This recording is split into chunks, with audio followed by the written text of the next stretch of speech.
bueno, pues Que Dios reparta suerte es mi obra más reciente, bueno, la obra montada más reciente, ¿no? Aunque es una obra que empecé a escribir, y entre comillas, porque pues ya cuando te sientes a escribir es que ya mentalmente llevas mucho tiempo procesando, hace ya varios años. Yo, como me imagino que como para todos los autores, mis obras nacen de experiencias muy cercanas, muy personales, y en el caso de Que Dios reparta suerte, pues bueno, yo soy una profesional del teatro y por otra parte soy mamá, ¿no? Entonces como que para mí hay una, hay una exploración en términos de qué sucede con esta condición biológica de las mujeres que quieren perseguir una profesión, y es un poco el dilema de la protagonista de Que Dios reparta suerte, de Elsa, ¿no? Porque, y como sucede en el teatro, o sea, lo que yo planteo es una situación donde este dilema es extremo,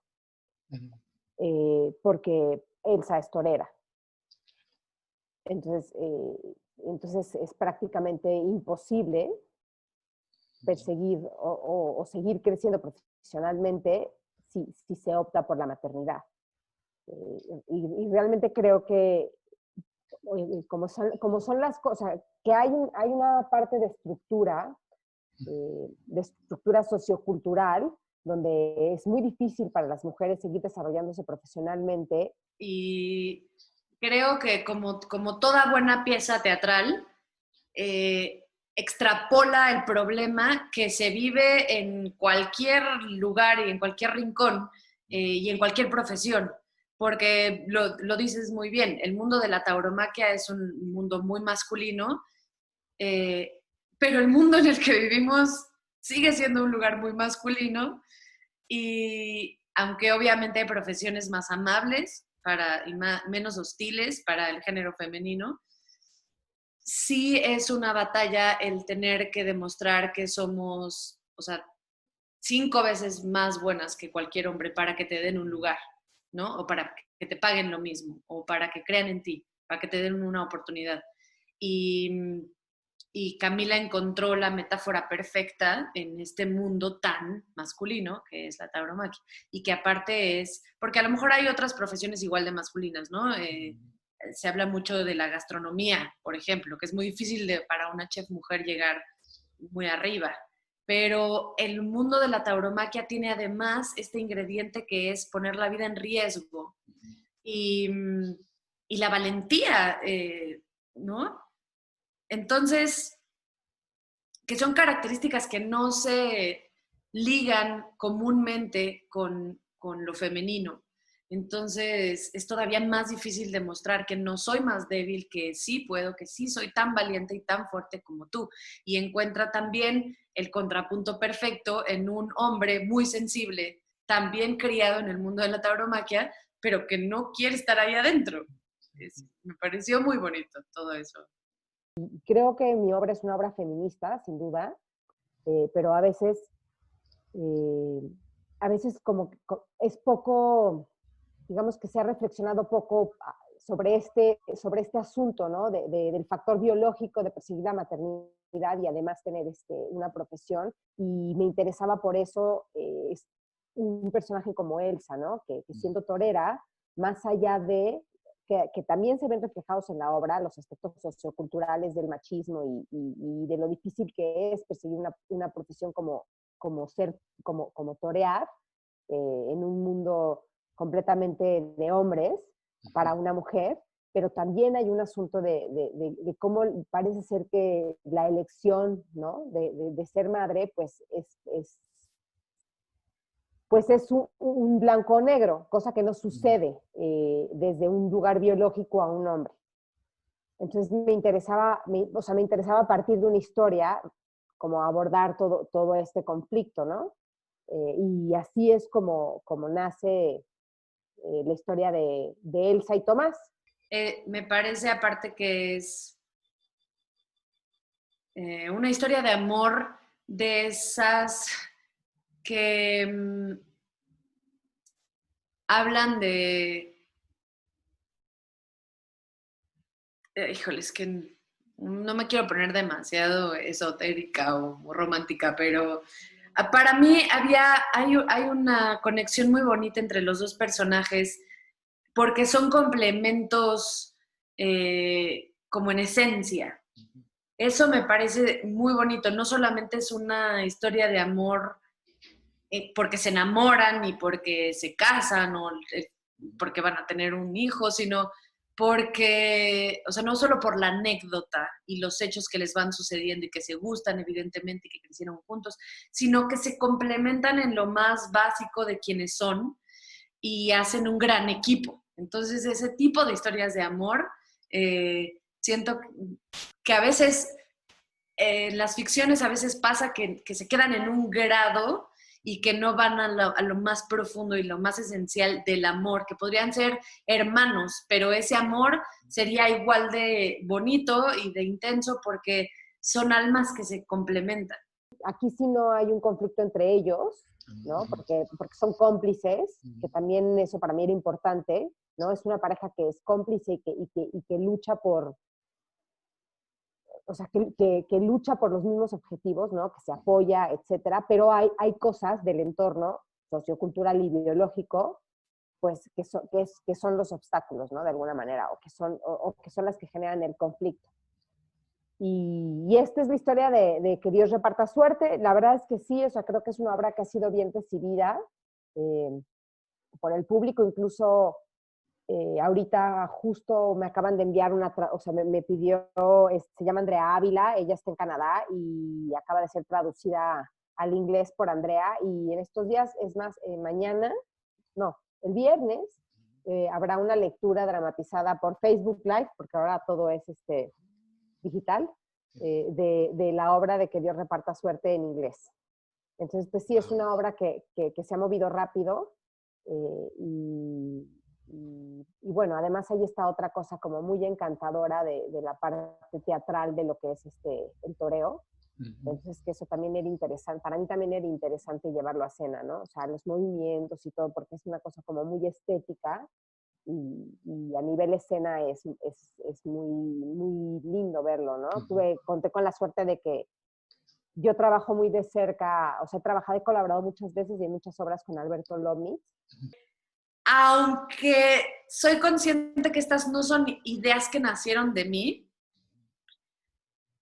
y que, siendo 100% sincera, no estoy segura de compartir al 100%, es decir, a una parte de mí todavía piensa que a lo mejor está bueno que les digamos a ellos que también son feministas, no sé, por respeto a mentes superiores a la mía o que considero superiores a la mía, voy a usar ese argumento para contestar tu pregunta diciendo que no, no pienso que se le pueda llamar feminista a Tomás. No por eso no me parece o sea, el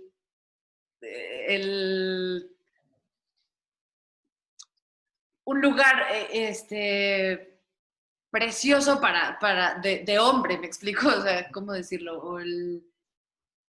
Pues sí, el compañero ideal de cualquier mujer fuerte y feminista. Y pues tuvimos la suerte de encontrar a dos grandes actores, a Verónica Bravo y a Rubén Olivares, y Elsa, o sea, la interpretación que hace Vero Bravo de Elsa es una cosa increíble. O sea, entonces, pues, eso también, ¿no? Eso también, no olvidemos que el teatro pues pues es un arte comunitario. Claro. Y ahora sí que sí, ¿no? Gracias a Dios ahorita todos los elementos sumaron y por eso, ahora sí que por eso la buena fortuna, la buena suerte de que Dios reparta suerte. Y pues esa es la historia un poco de Que Dios reparta suerte, pero sí es una obra a la que le di muchas vueltas. También tiene un trabajo a nivel de texto, tiene un trabajo de estructura importante, porque es una obra que no se cuenta en orden cronológico, que además no hay, o sea, las transiciones no están marcadas, ¿no? O sea, no hay una cosa que te diga, sí, o sea, entonces era muy importante que fuera muy claro porque salta del presente al pasado con mucha facilidad y de alguna manera no hay un orden, ¿no? O sea, es como, es un poco intuitivo esos saltos, ¿no? Esos idas y venidas. O sea, no tenemos una escena de flashback para después tener una escena de presente, para después tener una escena de flashback, porque a veces se construyen así los textos, ¿no? En este caso, tiene que ver con una cosa de intuición de cómo va fluyendo la historia y además al principio los dos personajes están aislados, después están en un pasado pero juntos y después están en un presente, en una situación distinta de pareja y eso creo que también para mí fue un reto, ¿no? Estructuralmente jugar con esos cambios temporales, ¿no? Con esa cronología. Aunque en calidad de los dos personajes, los dos son coprotagonistas de la obra, sí creo que Camila le da una importancia mayor a la historia de ella, que no por eso pierde importancia más, pero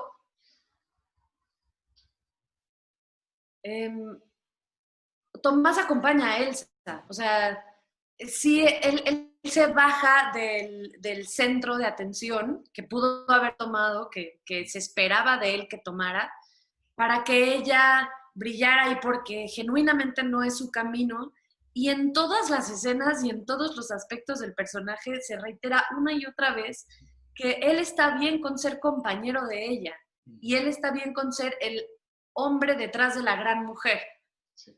Y creo que no hay nada más feminista que eso, desdiciéndome a mí misma, ¿no? Pero sí, creo que es lo más cercano a un hombre feminista que yo conozco, lástima que sea en la ficción. Tomás sí es un personaje feminista, porque sin duda, o sea, en su concepción del mundo o sea, hay hombres y mujeres son iguales en el sentido de oportunidades y en el sentido de no, o sea, para él no hay una diferencia, o sea, y él no es alguien es un hombre que no se siente ni violentado, ni humillado, o sea, que no le preocupa, ¿no? Jugar ese rol, ¿no? Del macho, ¿no? O sea, que no está, digamos que en esta cosa de las masculinidades, o sea, su masculinidad no está construida a partir de un lugar de superioridad frente al género femenino, al contrario, ¿no? Creo que es un personaje, sí, es un hombre completamente feminista y para mí también era muy importante eso, o sea, para mí era muy importante hablar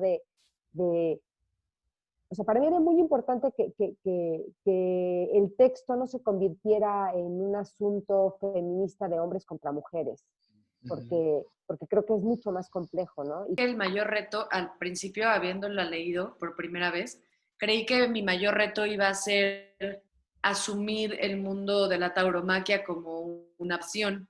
Crecí en una familia en contra de las corridas de toros, y yo tenía un tío que nos llevaba a marchas en contra de las corridas de toros. Y mi papá no es un aficionado, pero de pronto llegó a ir a corridas y yo me peleaba con él a muerte y discutíamos muchísimo al respecto. Yo, sin saber mucho, la verdad. Entonces, cuando la leí, dije, qué difícil representar a una mujer que ama la tauromaquia. Pero en el proceso me di cuenta que eso no era lo más difícil, aunque tenía su complejidad, sino la parte de la maternidad. Asumir que tiene un peso en mi vida y que podría descolocarme a mí, Verónica, y quizá convencerme de no seguir persiguiendo un sueño profesional. Ahí es donde me di cuenta que era donde más me costaba trabajo conectar con Elsa. Como que en los ensayos y en las pasadas y en el trabajo de mesa, todo el tiempo me di cuenta que mi escala de valores o mi balanza entre las dos estaba completamente desequilibrada y yo valoraba o valoro muchísimo más los logros laborales que el formar una familia o ser madre. Entonces tuve que rascar en mi interior para buscar qué se equipara en mi corazón y en mi cabeza y en mi alma con ser actriz o la mejor actriz que puedo llegar a ser o la actriz de mis sueños. ¿Qué me pondría en jaque? ¿Qué me haría cuestionarme si vale la pena un camino o el otro?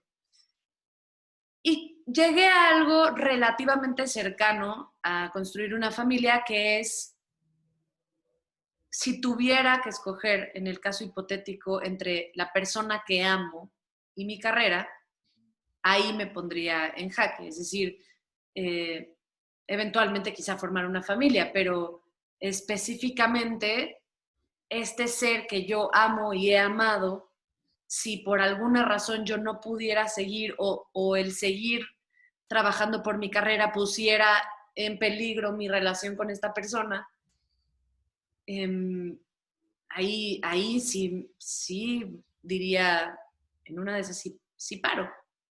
Pero es un ejercicio un poco de imaginación y de mezclar varios ingredientes, a lo mejor recuerdos muy del pasado, traerlos acá y mezclarlos con cosas que sí, que tú te imaginas y que le depositas para construir el problema del tamaño que lo tiene el personaje, porque si yo me fuera a mis recursitos chiquitos de vida aburrida que llevo, pues a lo mejor no llegaría a la complejidad que es. Y para serte honesta, no sé si llegué a lograr asumir o mmm, poner en proporción, no poner en proporción, ¿cómo se dice cuando?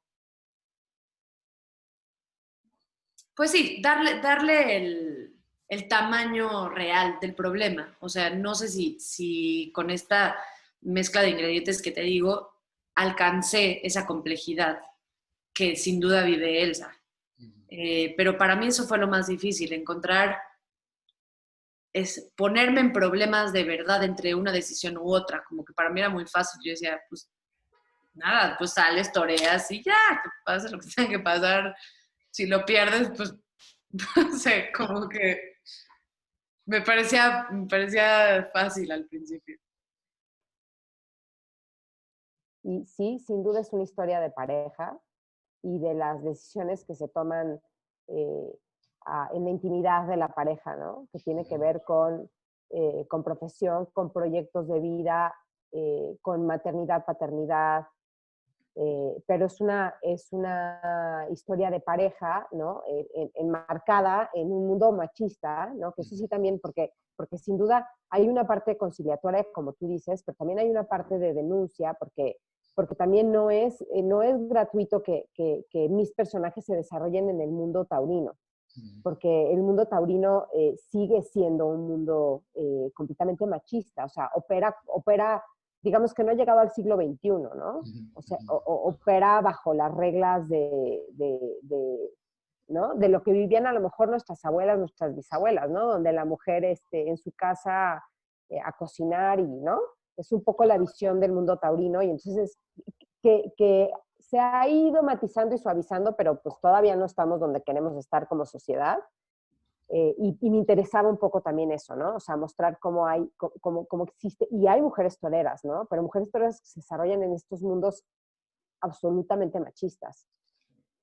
Y al final también como parte de mi discurso es eso, ¿no? O sea, habemos mujeres profesionistas, pero seguimos desarrollándonos en un mundo machista, ¿no? Y en un mundo heteropatriarcal. Entonces, también, ¿no? O sea, era un poco mostrar las dos caras, pero también es posible ser aliados y construir otras realidades alternas, que eso es lo que hacen Elsa y Tomás.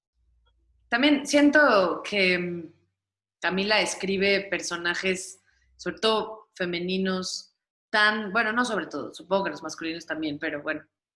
Eh, Escribe personajes femeninos tan fuertes y tan valientes que es como imposible no admirarlos, ¿no? O sea, Y entonces, es en específico, yo que tiendo a ser quizá timorata en cuanto a mi forma de decir las cosas que quiero, sobre todo eso, de expresar mis deseos, siento que eso se me quedó como lección de, güey, ya. Eso por un lado. Por otro, pararse en el ruedo con toda la galantería y el aplomo y la seguridad de que todos y cada uno de los ojos que están ahí por ti y para verte a ti, para disfrutarte a ti y para verte sangrar o festejar la gloria, pero a ti, porque eres tú, y sin pudor y sin pena y sin pedir disculpas. Así como que Dios repartió suerte porque fue al azar, o sea, yo conocí a Lovnitz. Jacinto y Nicolasa son dos monólogos, pero no los escribí, no los escribí al mismo tiempo. De hecho, tengo el primer monólogo que escribí fue Los lunes de Jacinto y entré a la convocatoria del Drama Fest que organiza Aurora Cano cada 2 años, cada 2 años. Y bueno, fue seleccionado el monólogo para formar parte de un ciclo de lecturas dramatizadas de monólogos en el marco del Drama Fest.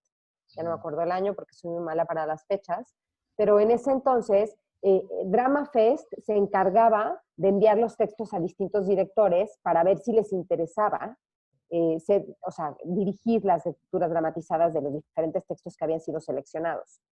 Y mi texto fue a caer a manos de Alberto Lovnitz, y así es como nos conocimos, ¿no? Y así es como empezó nuestra colaboración. Entonces él dirigió Los lunes de Jacinto, porque ese era el título del monólogo de Jacinto, por sí solo, y, y una vez que terminó el Drama Fest, que se realizó la lectura dramatizada, que en ese entonces el actor era Bernardo Velasco, también que ha sido pues, o sea, también fue muy grato trabajar con él todo el tiempo que estuvo Jacinto y Nicolás en escena.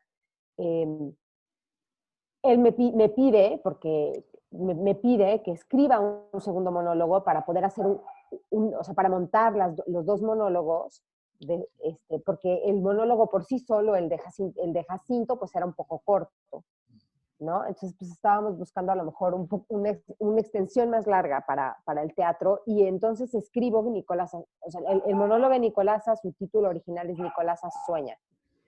Y junto con Alberto hacemos el ejercicio de entrelazar los dos monólogos, porque son dos textos eh, independientes y que funcionan por sí solos, y la verdad es que, o sea, yo sí, el Jacinto y Nicolasa, el resultado Jacinto y Nicolasa, yo tengo una gran deuda con Alberto, porque él con su intuición de director, también me ayudó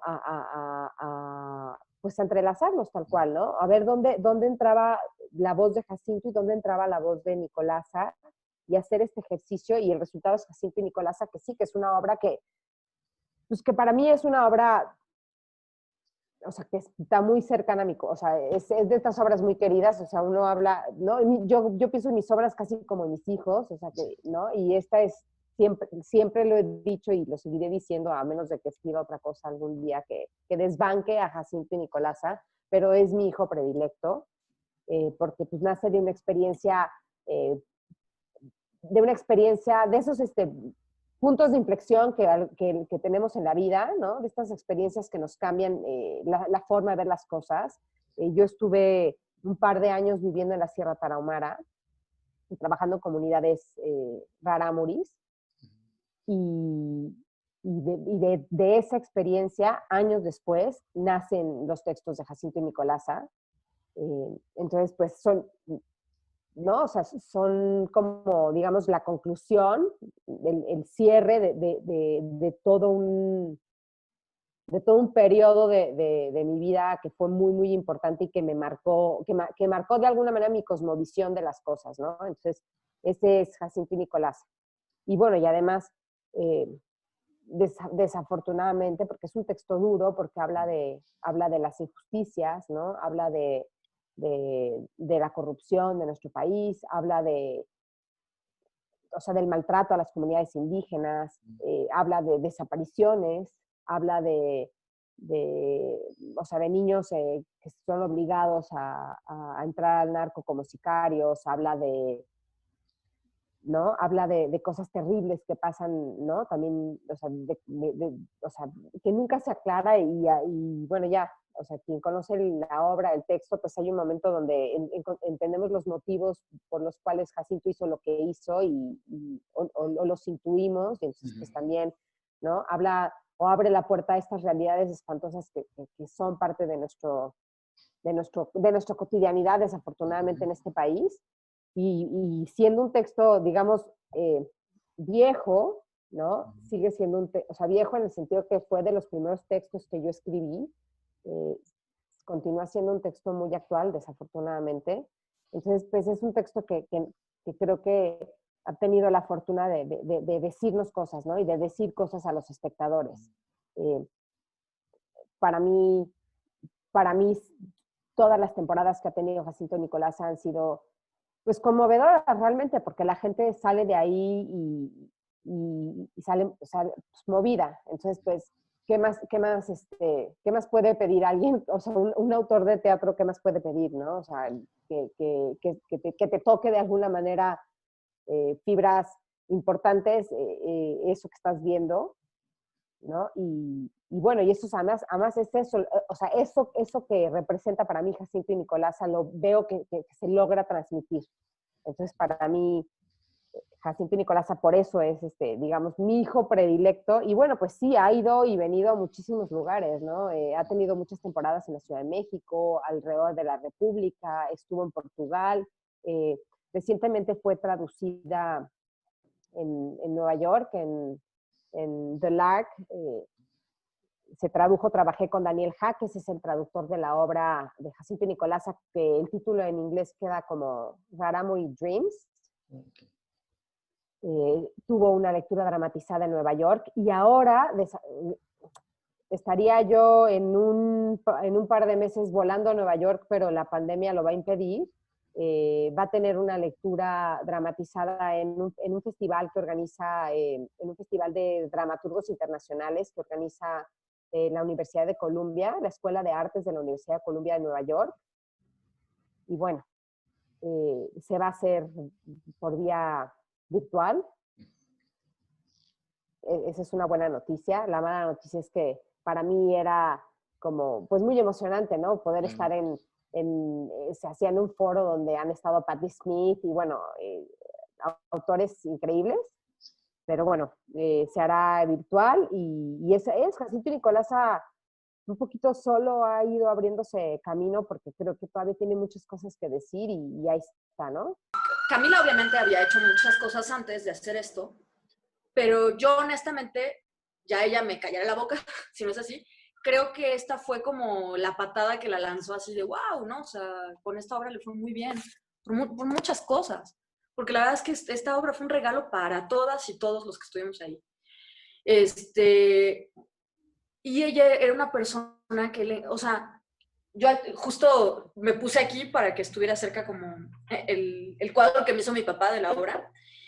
Y este vestuario, que es el que yo usé, era ropa de Camila, que ella usó allá, ¿no? En la sierra. Ella me iba a comprar un vestuario nuevo, pero como yo también estoy llena de mis cosas y mis cábalas y todo, yo le decía, no, yo prefiero que tenga, ahora sí que tu energía, ya sé que esto suena así súper panchuli, pero era algo que en ese momento a mí me importaba, y los guaraches que yo usé eran de ella, que ella caminó la sierra con esos guaraches, y para mí eso era importante porque yo no la he caminado, ¿no? Y el paliacate que yo traigo, los aretes, ella los escogió y me los dio, y ella me enseñó cómo pronunciar en Raramuri, cómo, o sea, y ella estaba ahí todo, te digo, estuvo en mi audición. Es muy raro que un dramaturgo esté en audiciones, ¿no? Y yo sé que yo me quedé en esa obra, sobre todo por Camila. A lo mejor la gente puede creer que yo me quedé porque yo era la actriz consentida en ese momento de Lomnitz. Alberto no quería que yo me quedara, no quería hacer el casting, ¿no? Yo sé que yo me quedé por Camila. Y eso es algo que siempre se lo voy a agradecer. Porque además después ella me dijo que cuando yo no llegué al primer ensayo, pues todo el mundo, al primer casting, todo el mundo se enojó y pues ya así de, ay, diva, ya no le hablen. Y ella fue así de, no, sí, veámosla. Entonces yo sé que yo me quedé ahí por Camila. Y muchísimas cosas de que tienen que ver con la producción, claro que fueron difíciles. Y claro que a mí me hubiera gustado lidiar con otra persona que no fuera la dramaturga y la creadora, porque mi relación en ese sentido con ella era increíble, pero pues con el productor, yo que también he producido, pues es el que le toca todo lo feo, ¿no? Y la verdad es que eso, pues obviamente, pues fue también otro lado de la situación. Dejo siempre todo en manos del director, pero trabajo con directores con los que tengo un diálogo constante. Entonces, durante el trabajo de mesa, yo estoy. Y yo más bien escucho y platico y comparto lo que tengo de ideas sobre, no sé, colores o vestuarios, a lo que tengo. A veces no tengo ninguna idea, ¿no? O cómo veo yo, o por qué hay un reloj en la escenografía, o por qué, o sea, como, ¿no? O sea, Sí. y me gusta asistir a los ensayos, ¿no? Y de pronto a veces modificamos el texto, o sea, a lo mejor algo no suena bien, ¿no? Algún diálogo no suena bien y suena medio impostado y entonces ahí lo platicamos y lo cambiamos y todo, pero yo creo que, o sea, yo creo que o sea, a mí no me gustaría como autora que alguien me esté corrigiendo a la plana, ¿no? Porque de alguna manera, pues, frena, constriñe mi imaginación. Entonces, yo no hago por eso, ¿no? Entonces, yo creo que justo uno trabaja con gente que va a sumar, o sea, que la creatividad de esas personas va a crecer tu texto, ¿no? No siempre pasa eso, pero creo que tenemos que tomar el riesgo, ¿no? No te cuento mucho, pues porque aunque suene a tontería, me suelto a llorar, en serio, porque pues todo, o sea, entender desde otro nivel la feminidad, la maternidad, ser mujer, me habían tocado personajes difíciles, personajes, no sé, como la chica conejita que habla mucho del feminismo y cosas así, que me tocaban mucho, pero esto yo no lo había explorado. ¿Por qué? Por esto mismo, por lo del privilegio. Yo no sabía, o sea, yo había estado alguna vez en el MP por un problema, un tipo me agredió en el metro, terminamos en el MP. Y fue horrible, fue una situación horrible, pero no se compara ni en una milémísima parte de lo que pasa a Nicolasa en el MP. Y sí fue así como, uff, o sea, no, o sea, yo he estado literal en una cama de rosas toda mi vida, ¿no? Yo he tenido pérdidas en mi vida, he tenido pérdidas dolorosas, pero no se compara con perder a un hijo y no se compara con cómo, en la manera en la que ella lo pierde y luego lo recupera, pero no, o sea, eso es lo más triste, ¿no? De toda la obra, que lo recupera y no. O sea, tienen que leer el texto o ver la obra o lo que sea para saber bien a lo que me refiero. Pero eso también es devastador. Sí pienso en la edad de los niños, pero primero yo parto y creo que es así, o sea, que todos los niños son inteligentes, es decir, así como todos los adultos son inteligentes, o sea, los habrá unos más, otros menos, y otros mucho menos, pero, o sea, pero no hay, o sea, en términos de capacidad intelectual, ¿no? Me parece que no hay una diferencia. Entonces, somos los adultos los que negamos de alguna manera la inteligencia de los niños. Sí hay una etapa, sí es una etapa del ser humano donde hay que cuidar ciertas cosas en términos de lenguaje y en términos de qué metáforas podemos presentar y en términos de, ¿no? Y en términos también de capacidad de entendimiento, ¿no? Porque un niño a los 2 años no tiene un pensamiento abstracto, ¿no? Entonces, pues, si yo presento una obra construida en mundos abstractos, no voy a hablarle a ese niño. Entonces, sí necesito pensar en la edad de esos niños y sobre todo en cosas que resulten o sea, en cosas que yo imagino también, porque no lo sé, pero hay que hablarles hablar a los niños de las condiciones de los niños en el mundo, ¿no? O sea, hablar a los niños de los niños. Eh, y bueno, eso por un lado. Y por otro lado, pues también yo tengo la postura de que los niños habitan este mundo y pues se habla de las cosas del mundo, ¿no? Y los conflictos que tienen los adultos los tienen los niños, pero desde un lugar de los niños. Entonces, sí. Y yo creo que esta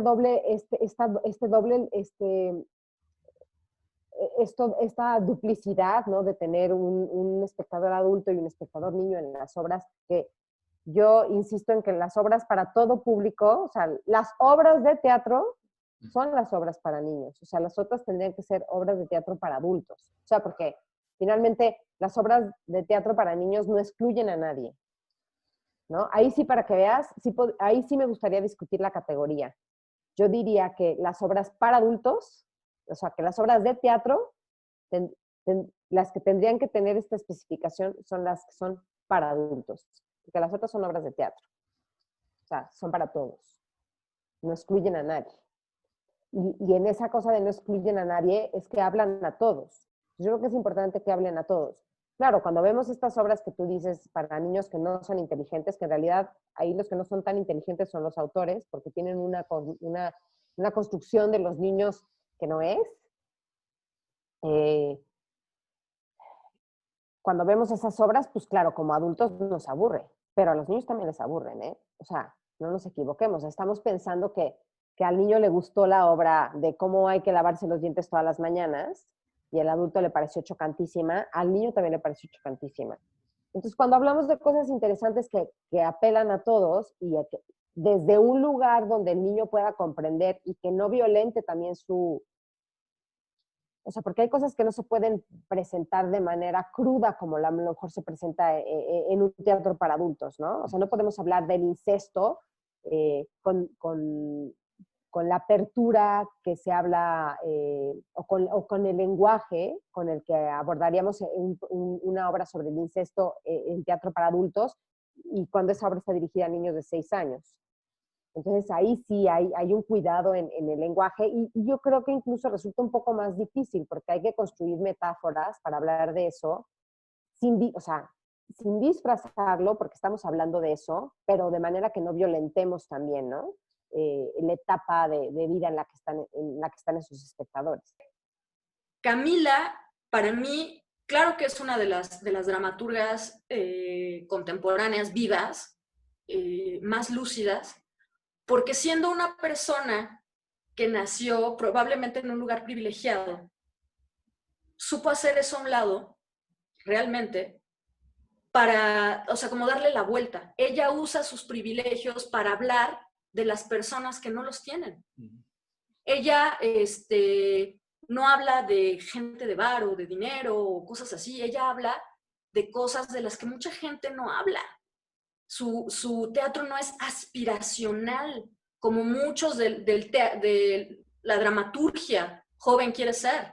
Que es, o sea, lo que deberíamos ser no es una whitexican hablando de whitexicans, no. Camila tal vez podría entrar en esta cosa de ser whitexican, pero ella usa sus privilegios y los focaliza para enaltecer a las personas que no los tienen. Y eso es valiosísimo en la dramaturgia de un país del tercer mundo como el nuestro. Eso es de las valías más grandes del trabajo dramatúrgico de Camila.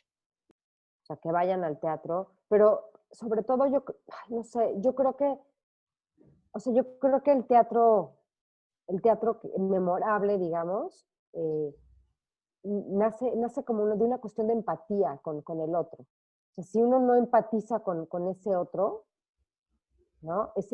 Yo la verdad diría que hagan lo posible por uno profundizar en el conocimiento de sí mismos y en el conocimiento de su realidad y de los otros, ¿no? Desde un lugar como de empatía, ¿no? Y no de juicio, eso, ¿no? Y luego, bueno, pues que escriban, o sea, y que escriban y que todas las voces y todas las formas y además, pues que no se rindan porque es un trabajo largo, de resistencia, tedioso, pero que si eso es lo que quieren, pues que escriban y que no se rindan.